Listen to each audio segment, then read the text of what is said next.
வணக்கம் Rudra astro TV channel நேர்களே. நான் உங்கள் அன்பான சயின்டிஃபிக் வேதிக் அஸ்ட்ராலஜர் அஸ்ட்ரோ அரஞ்சி பேசுகிறேன். நல்லது நினைப்போம், நல்லதே நடக்கும். தொடர்ந்து நம்மளுடைய சேனலில் வரக்கூடிய வீடியோஸ் பார்த்துட்டு இருப்பீங்க நம்புகிறேன். சயின்டிஃபிக் வேதிக் அஸ்ட்ராலஜி முறையில் அறிவியல் சார்ந்த ஜோதிட கருத்துக்களை பார்த்து கொண்டிருக்கிறோம்.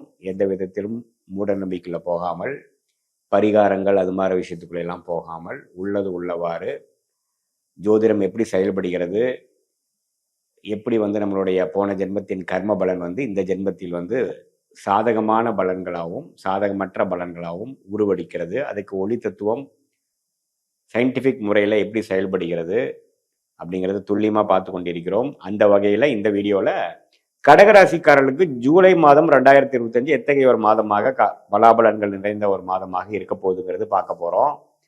அதற்கு முன்னாடி நம்ம சேனல் வரவங்க, ஃபஸ்ட் டைம் வரவங்க, சப்ஸ்கிரைப் பண்ணாத இருக்கிறவங்க பண்ணிக்கங்க. ஸோ தட் தொடர்ந்து நம்மளுடைய அறிவியல் சார்ந்த ஜோதிட கருத்துக்கள் உங்களை அடைந்து அது மூலமாக நீங்கள் உங்களுக்கு ஒரு நல்ல கிளாரிட்டியும், அடுத்த பண்ணக்கூடிய விஷயங்கள் எப்படி என்ன மாதிரி பண்ணலாம், எது மாதிரி வாழ்க்கை சம்பவங்கள் காத்து கொண்டிருக்கிறது, நமக்கு எந்த மாதிரி முடிவுகள் எடுத்தால் நமக்கு சாதகமாக இருக்குங்கிறதெல்லாம் துல்லியமாக நம்ம தெரிந்து கொண்டு வாழ்க்கையில ஜெயிக்கலாம்.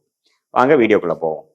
இப்போ பார்த்தீங்கன்னா கடகராசிக்காரர்களுக்கு 2025 ஜூலை மாதம் எப்படி இருக்குன்னு பார்க்கும் பொழுது, மாத கிரகம் என்று சொல்லப்படுகிற புதன் ராசிக்குள்ளேயே இருக்கிறார் மாதம் முழுவதும். செவ்வாய் என்று சொல்லப்படுகிற ராஜோகாதிபதி 2ஆம் இடத்துல சிம்மத்துல நட்பு வீட்டில் இருக்கிறது ரொம்ப நல்லது, வருமானத்துக்கு நல்லது, நல்ல ஒரு செயல்திறனுக்கு நல்லது, இடம், வீடு, வண்டி, வாகனம், குழந்தைகள் விஷயங்கள் அதுக்கு நல்லது. அதே சமயத்துல சுக்கிரன் 11ஆம் இடத்துல இருக்கிறது தப்பு இல்லை. இந்த மாதிரி நல்ல ஒரு வசதி வாய்ப்புகள், இல்லற வாய்ப்புகள், இல்லற விஷயங்கள்லாம் கொஞ்சம் மேன்மை ஆகிறது, எல்லாமே கொஞ்சம் நல்லா இருக்கு. சூரியனும் குருவும் 12ஆம் இடத்துல இருக்கிறது பார்த்தீங்கன்னா, குருவே 6ஆம் இடத்துக்கு கனெக்ட் ஆகி சில கடன்கள் வாங்குறது, கடன் மூலமாக அபிவிருத்தி செய்ய நினைக்கிறது, கூட்டு முயற்சியாக ஜெயிக்க பார்க்கறது, வெளிநாடு போக பார்க்கறது, இதுக்கெல்லாம் சாதகமான ஒரு அமைப்பு காட்டுதுங்க. குரு 6 கனெக்ட் ஆகிற பார்த்தீங்கன்னா கடன் ஈஸியாக கிடைக்கும், பணம் ஃப்ளோ நல்லா இருக்கும். ஆனால் அது இந்த பணத்தை வைத்து நீங்கள் முன்னேறக்கூடிய அமைப்புக்கு பிளான் இருக்கா, திட்டம் இருக்கான்னு பார்த்துக்கணும். ஏன்னா கிடைக்கிறது கிடைச்சிரும் டக்குன்னு. ஆனால் அந்த அளவுக்கு உங்களுக்கு செயல்திறன் பிளான் இருக்கா அப்படிங்கிறது நீங்கள் ரொம்ப முக்கியமாக பார்க்கணும். ஸோ அப்படி பார்க்கும் பொழுது அது எந்த நேரத்தில் அது ஈல்டாகும், எந்த அளவுக்கு ஜெயிக்க முடியுங்கிறது பார்த்துக்கணும். ஏன்னா இந்த மாதம் ஜூலை மாதம் ஒரு மாதிரி ஒரு சுபக்கடனோ, ஒரு வண்டி வாகனத்துக்காகவோ, ஒரு அபிவிருத்திக்காகவோ, வீடை வசதிப்படுத்திக்கிறதுக்காகவோ, ஒரு வியாபாரத்துக்காகவோ டக்குன்னு ஒரு டாப் அப் லோனு, ஒரு ஓடி எக்ஸ்டெண்ட் பண்ணுறது அப்படிங்கிற மாதிரி நடக்கக்கூடிய அமைப்புகள் இருக்கு. அதே சமயத்தில் 2ஆம் வீட்டு அதிபதியை பண்ணிருக்கிறப்போ சில சுப விரயங்களும் உண்டு. சில விஷயத்துக்காக நம்ம செலவு பண்ணுறது, கொஞ்சம் பணம் விரயங்கள் ஆகிறது இருக்கு. கொஞ்சம் கவனமாக இருக்கணும், எதுக்கு செய்யறங்கிறது பார்த்து செய்யணும். அதே சமயத்தில் சனி உங்களுக்கு அஷ்டமத்தில் இருக்க சனி 9க்கு போய் 3 மாதம் ஆச்சு. அது நல்ல அமைப்பு தான் இருக்குது. தகப்பனார் விஷயத்தில் கொஞ்சம் கொஞ்சம் உடல்நிலை கோளாறுகள் வரலாம், பார்க்கணும். ராகு கேதுகள் 8-1 இருக்கிறது வருமானத்தை தேடுற விஷயத்தில் நம்ம கொஞ்சம் ஆர்வமாக இருக்கக்கூடிய அமைப்பு தொழிலதிபர்கள் கண்டிப்பாக கொடுக்குது. மாணவர்களுக்கு பார்த்தீங்கன்னா ராசிக்குள்ளேயே புதன் வரனால நல்லாவே படிக்கக்கூடிய அமைப்பு, கிளாரிட்டி கொடுக்கக்கூடிய அமைப்பு, கொஞ்சம் நுண்ணிக்கமாக நம்ம என்ன படிக்கிறோம், ஹையர் ஸ்டடீஸ் என்ன பண்ணணும், என்ன ஃபீல்டில் போகலாம் அப்படிங்கிறதுலாம் கொஞ்சம் முடிவெடுக்கக்கூடிய தன்மையை கொடுக்கக்கூடிய அமைப்பு இருக்கு. ஸோ கடகராசிக்காரர்களுக்கு புதனோட அமைப்பு நல்லா இருக்கு. அதே சமயத்தில்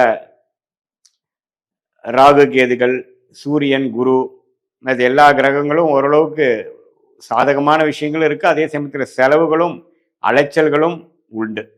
ஸோ வெளிநாடு வாய்ப்புகள் அது மாதிரி விஷயங்கள் பார்க்குறவங்க, ஒரு லோன் போட்டு ஒரு இடம் வாங்கலாம், வீடு வாங்கலாம்னு நினைக்கிறவங்க, ஒரு கூட்டு முயற்சியில் ஜெயிக்கலாம்னு நினைக்கிறவங்க, ஒரு ஃபண்டிங் போகிறவங்களுக்குலாம் ஒரு பாசிட்டிவான அமைப்புகள் உள்ள ஒரு மாதமாக கடகராசிக்காரர்களுக்கு இருக்குது. அதே சமயத்தில் உடல் உபாதைகள், சீனியர் சிட்டிசன்ஸ்லாம் கொஞ்சம் உடம்பை பார்த்துக்கணும். கொஞ்சம் பிபி, சுகரு, மற்ற பேராமீட்டர்ஸ்லாம் எப்படி இருக்குங்கிறது கொஞ்சம் தெளிவாக பார்த்துக்கணும். கொஞ்சம் பேராமீட்டர்ஸ் நமக்கு தாண்டி போகும்பொழுது நம்ம மன உளைச்சல் ஆகாமல் கொஞ்சம் எப்படி அது கரெக்டான ட்ரீட்மெண்ட் என்னங்கிறது கொஞ்சம் பார்த்துக்கணும்.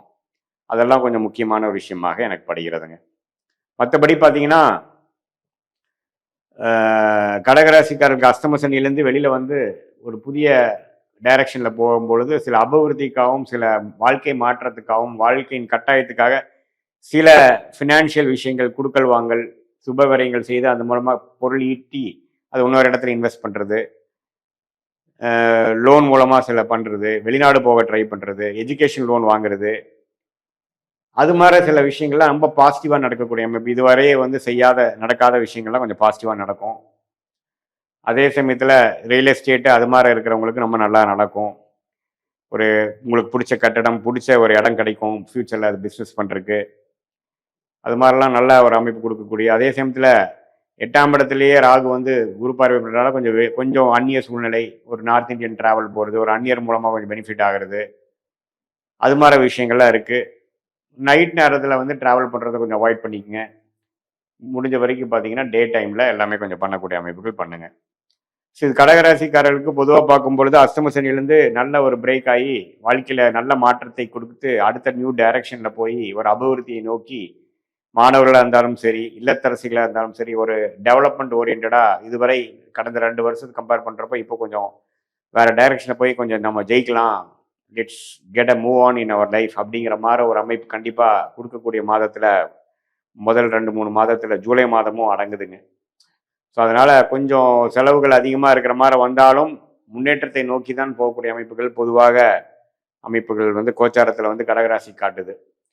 இது வந்து ஒரு பொதுவான பலனே தவிர உங்களுடைய ஜென்ம ஜாதகத்தில் வந்து உங்களுக்கு என்ன லக்னத்தில் பிறந்தீங்க, என்ன தசாபுக்திகள் போய் கொண்டிருக்கிறது, அந்த தசநாதன் நட்பு வீட்டில் இருக்காரா, ஆட்சி உச்சத்தில் இருக்கிறாரா, புக்திநாதன் எப்படி இருக்கு, அந்த தசநாதனும் புக்திநாதனும் உங்கள் லக்னாதிபதிக்கு எப்படி ராஜோகாதிபதியா, வரக்கூடாத திசையா, வரவேண்டிய திசையா, அதெல்லாம் பார்த்து இப்ப நம்ம பார்க்கக்கூடிய கோச்சார அமைப்பாகிய சனி பயிற்சி, ராகு கேது பயிற்சி, குரு பயிற்சி, மாத கிரகத்தின் பயிற்சி எல்லாம் சேர்த்து பார்க்கும் பொழுது ஒண்ணுமே ஒரு துல்லியமான பலாபலன்கள் எடுத்து நம்ம வாழ்க்கையில எப்போ வந்து நம்ம ஜெயிப்போம், எந்த நேரத்துல எந்த டெசிஷன் எடுக்கணும், எந்த மாதிரி அமைப்பு ஷார்ட் டேர்ம்ல இருக்கு, எந்த மாதிரி அமைப்பு லாங் டேர்ம்ல இருக்கு, நம்ம சொன்னக்கூடிய பலாபலன்கள் வந்து ஒரு ராஜயோக திசைகள் நடக்கும் பொழுது இன்னும் கொஞ்சம் தூக்கலாகவும், கொஞ்சம் சுமாரான திசைகள் நடக்கும் பொழுது நம்ம சொன்ன அந்த பொதுவான பலன்கள் கொஞ்சம் குறைவாகவும் வருங்கிறத தெரிஞ்சுக்கணும். மெயினாக அந்த தசாபுக்திகள், ஜாதகத்தில் இருக்கக்கூடிய கிரகத்தின் அமைப்புகள், டிகிரி அடிப்படையில் சயின்டிபிக் வேதிக் முறையில் பார்க்கும் பொழுது